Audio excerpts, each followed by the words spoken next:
Dünən idi, sırağı gün idi, Feyzdə oxudum. Bir nəfər yazıb paylaşmışdı, müəllifi bilmirəm kimsə, yox idi orada. Deyir, mərhəmət duyğusu səndə yoxdursa, tutduğun orucun nə mənası var?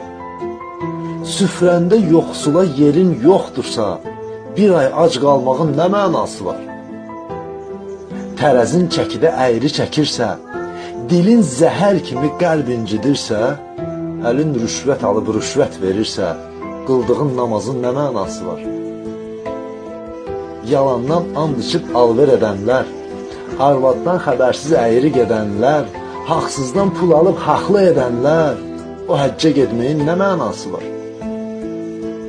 Haram pulları ilə villa tikənlər, yetimin haqqını bölüb yiyənlər, şər atıb birini bədbəxt edənlər, öləndə Yasinin nə mənası var?